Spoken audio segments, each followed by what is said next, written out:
Hey guys, welcome back to the channel. आप सभी का स्वागत है मेरे चैनल में। तो चलिए गाइस, बिना देरी किए हुए शुरू करते हैं अपना क्वेश्चन सीरीज और देखते हैं आज का थॉट ऑफ द डे। तो सबसे पहले आपके लिए आज का थॉट ऑफ द डे ये रहा, कामयाब होने के लिए हमेशा अकेले ही आगे बढ़ना पड़ता है। ठीक है, तो चलिए इसी थॉट ऑफ द डे के साथ शुरू करते हैं अपना क्वेश्चन सीरीज और देखते हैं, सॉल्व करने की कोशिश करेंगे। तो सबसे पहला क्वेश्चन आपके सामने ये रहा, लाल बंगला किस जनजाति से संबंधित है? कमार, बैगा, भुंजिया या पंडो? ये बहुत इंपॉर्टेंट है, ये कई बार पीएससी में व्यापम में पूछा हुआ है। ठीक है, तो लाल बंगला किस जनजाति से संबंधित है? तो वो भुंजिया जनजाति से संबंधित है। और ये लाल बंगला क्या है बोले तो ये एक रसोई घर है। ठीक है, रसोई घर यानी कि किचन। ठीक, अगला क्वेश्चन, चांगा देवी का देवालय किस जिले में स्थित है? सरगुजा, कोरिया, सूरजपुर या बलरामपुर? तो याद रखिएगा, चांगा देवी का देवालय किस जिले में स्थित है? तो एमसीबी। ठीक है, मनेन्द्रगढ़, चिरमिरी, भरतपुर में है। लेकिन जब ये क्वेश्चन पूछा था, ये क्वेश्चन कब पूछा है? 2021 वाले पेपर में पूछा है। ठीक है, पीएससी में। तो उस टाइम ये नहीं बना था, एमसीबी जिला, मनेन्द्रगढ़, चिरमिरी, भरतपुर जिला नहीं बना था। इसलिए इसका आंसर क्या लिया गया था? कोरिया जिला, क्योंकि कोरिया से ही कट कर क्या बना है? एमसीबी, मनेन्द्रगढ़, चिरमिरी, भरतपुर बना है। ठीक है, अगला क्वेश्चन है, वेलोर का विद्रोह किस गवर्नर जनरल के समय हुआ था? वेलजेली, मिंटो, कॉर्नवालिस या जॉर्ज बार्लो? तो किस गवर्नर जनरल के समय हुआ था वेलोर की संधि, या वेलोर का विद्रोह किस गवर्नर जनरल के समय हुआ था? याद रखिएगा, किसके? जॉर्ज बार्लो के। ठीक है, अगला क्वेश्चन है, छत्तीसगढ़ में पहली बार राष्ट्रीय आदिवासी नृत्य महोत्सव का आयोजन कब किया गया था? Most important question. 27 से 29 अक्टूबर 2019, 29 से 30 नवंबर 2019, 27 से 30 दिसंबर 2019 या 25 से 28 अक्टूबर 2019? तो याद रखिएगा, पहली बार पूछा गया है ये। ठीक है, पहली बार राष्ट्रीय आदिवासी नृत्य महोत्सव, जिसमें देश विदेश से कलाकार आए हुए थे और हमारे छत्तीसगढ़ में रायपुर में हुआ था। कब हुआ था? तो 27 से 30 दिसंबर 2019 को हुआ था पहला। ठीक है, दूसरा कब हुआ था? तो सेकेंड 28 से 30 अक्टूबर को हुआ था, 2021 में हुआ था। ठीक है, अब 21 दूसरा कैसे आ गया? क्योंकि 20 में क्या चल रहा था? कोरोना चल रहा था। ठीक, तीसरा कब हुआ था? तो याद रखिएगा, 1 से 3 नवंबर 2022 को। और अब चौथा कब हुआ है इसको बताइएगा। ठीक है, अगला क्वेश्चन, विनिर्माण क्षेत्र में कौन शामिल है? बड़े उद्योग, लघु उद्योग, सूक्ष्म उद्योग या निर्माण? तो विनिर्माण क्षेत्र में कौन सा शामिल है? तो निर्माण शामिल है। ठीक है, अगला क्वेश्चन है, ग्राम गढ़ बंगाल से चेंद्रू मंडावी को किस लिए जाना जाता है? पहला कास्ट कलाकार, दूसरा भित्ति चित्र कलाकार, तीसरा बस्तर अंचल से हॉलीवुड का पहला हीरो, तीसरा लोक नृत्य कलाकार। तो चेंद्रू मंडावी, ठीक है, चेंद्रू मंडावी किससे संबंधित है? किसके लिए जाना जाता था उनको? तो याद रखिएगा, बस्तर अंचल से हॉलीवुड के ये पहले हीरो थे। ठीक है, और कौन सा गांव था इनका? गढ़ बंगाल। ये कहाँ पड़ता है? नारायणपुर जिले में पड़ता है। ठीक है, नारायणपुर।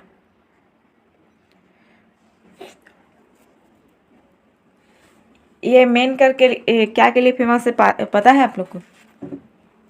तो ये बाघों को ना वश में कर लेते थे, इसलिए ये फेमस हुए और आगे जाके इनको किसमें? तो हॉलीवुड में पहले हीरो बनने का मौका मिला। ठीक है, अगला क्वेश्चन है, निम्न कथनों को पढ़िए और सही उत्तर दीजिए। कांग्रेस नहीं है, ये कांगे है। ठीक है, राजमाता फूलवा देवी कांगे का संबंध प्रसिद्ध आदिवासी व्यक्ति कंगला मांझी से है। दूसरा, संत गहिरा गुरु का वास्तविक नाम महेश्वर था। तो कूट दिया है आपके पास, दोनों सही, दोनों गलत, केवल एक सही या केवल दो सही। तो इसका क्या सत्य हो जाएगा? ऑप्शन सी, केवल एक सही। ठीक है। जो राजमाता फुलवा देवी थी, फुलवा देवी कांगे, इनका संबंध प्रसिद्ध आदिवासी व्यक्ति कंगला मांझी से था। ठीक है। अगला क्वेश्चन है, सुमेलित कीजिए आमूस चैत सरहुल क्वार नवाखाई सावन दशहरा भादो, यानी कि कौन सा जो त्यौहार है वो कौन से माह में होता है? ये हिंदू कैलेंडर हिंदू माह है ना। नवाखाई कब होता है? नवाखाई याद रखिएगा भादो में होता है। ठीक है। दशहरा क्वार में, क्वार नवरात्रि में। ठीक है। सरहुल होता है चैत में और आमूस जो है वो होता है सावन में। तो इस तरीके से हमारा आंसर क्या हो जाएगा? 3 1 4 2। ठीक है। 3 1 4 2। तो ऑप्शन सी हमारा क्या हो जाएगा? आंसर हो जाएगा 3 1 4 2। ठीक है। ये बहुत इंपॉर्टेंट है, बहुत बार ऐसे ही भी पूछा गया है, और नॉर्मल क्वेश्चन जैसे सरहुल नृत्य कब किया जाता है ऐसे करके पूछ दिया रहता है। ठीक है। अगला क्वेश्चन है, भारत के 8 कोर सेक्टर्स में कौन शामिल नहीं किया गया है? कोयला, उर्वरक, विद्युत या रसायन?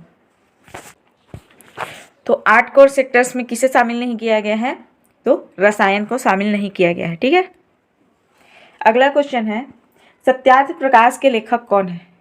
स्वामी विवेकानंद जी, स्वामी दयानंद जी, स्वामी चिन्मयानंद जी या स्वामी हरिदास जी? तो सत्यार्थ प्रकाश के लेखक कौन है?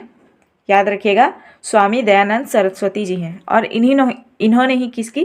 तो आर्य समाज की स्थापना की थी।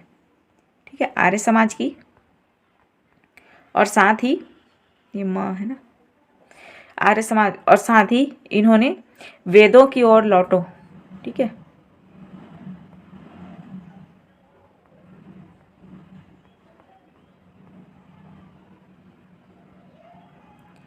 इनका सबसे फेमस नारा था वेदों की ओर लौटो। ठीक है।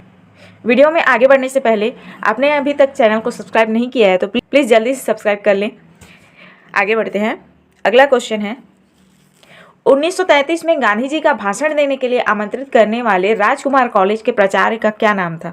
Smith Pierce, T A Scott, HM Lowry या SL कैरी?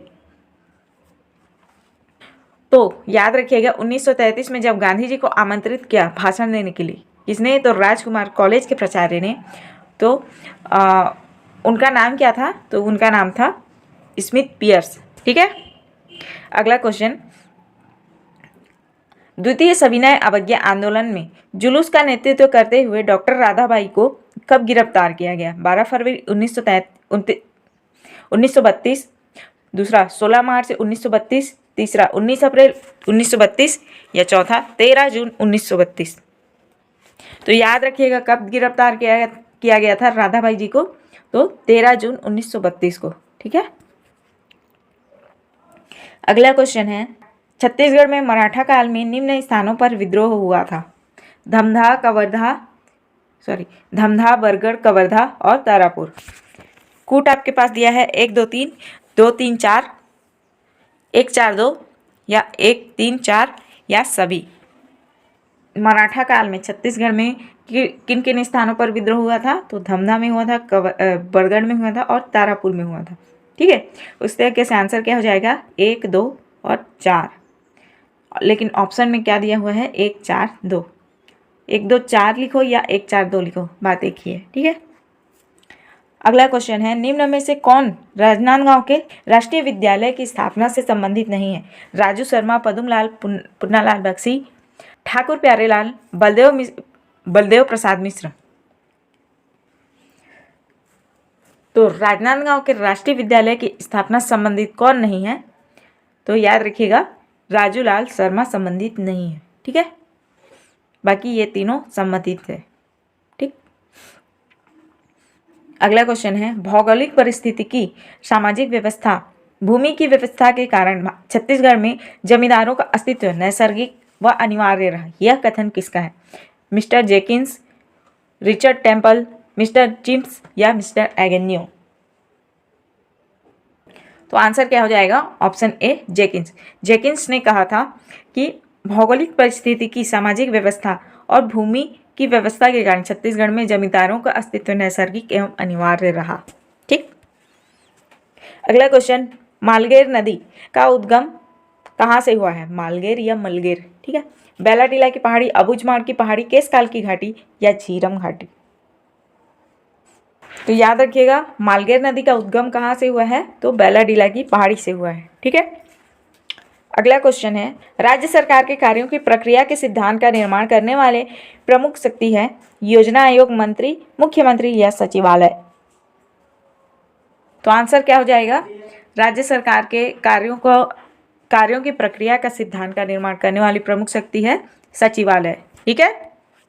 अगला क्वेश्चन है, निम्न में से छत्तीसगढ़ मध्य प्रांत का संभाग कब बना था? 1860, 1862, 1863 या 1865? लेकिन उससे पहले अगर आप लोगों ने अभी तक सब्सक्राइब नहीं किया है मेरे चैनल को तो जल्दी से जल्दी सब्सक्राइब करें ताकि ऐसा नया नया क्वेश्चन आपको मिलता रहे। तो कब मध्य प्रांत का एक संभाग बना था? कौन? छत्तीसगढ़। तो याद रखिएगा 1862 में बना था। ठीक है। अगला क्वेश्चन है, निम्न रचना किसकी है? चारों डहर उगे हैं मुड़ उगाए करगा कस, येला लूके सफल किसनहा, हर जुबान सिरजा लेते। तो यह रचना किसकी है? ऑप्शन है आपके पास रामेश्वर वैष्णव, मुकुंद कौशल, सुशील भट्ट या दादू लाल जोशी। तो याद रखिएगा इसका आंसर क्या हो जाएगा? ऑप्शन बी मुकुंद कौशल। मुकुंद कौशल ने लिखा है, चारों डहर उगे हैं मुड़ उगाए करगा कस, येला लुके सफल के सनहा, हर जुबान सिरजा लेते। ठीक है। अगला क्वेश्चन, निम्न जनौला के उत्तर ए, बिना पंख के सुअना उड़ी चलत आकाश, रूप रंग इनके नहीं, मरे न भूख प्यास। ऑप्शन है आपके पास पतंग, पवन, आत्मा या जीवात्मा या सूरज। तो याद रखिएगा इस जनौला का आंसर क्या होगा? आत्मा या जीवात्मा होगा। यानी कि बिना पंख के सुअना उड़ी चलत आकाश, रूप रंग इनके नहीं, मरे ना भूख प्यास। आत्मा को भूख प्यास तो लगता नहीं है और जहाँ चाहे जैसे चाहे जा सकता है ना, इसलिए ऐसा छत्तीसगढ़ में जनौला कहा गया है। ठीक। तो चलिए इसी के साथ हमारा क्वेश्चन सीरीज यही खत्म होता है। आई होप आप लोग को आज का क्वेश्चन सीरीज अच्छा लगा होगा, मज़ा आया होगा। तो अगर अच्छा लगा है तो प्लीज़ वीडियो को लाइक एंड चैनल को सब्सक्राइब करें। मिलते हैं ऐसे ही नए नए क्वेश्चन सीरीज के साथ। तब तक के लिए जय हिंद, जय भारत, जय छत्तीसगढ़। Thank you.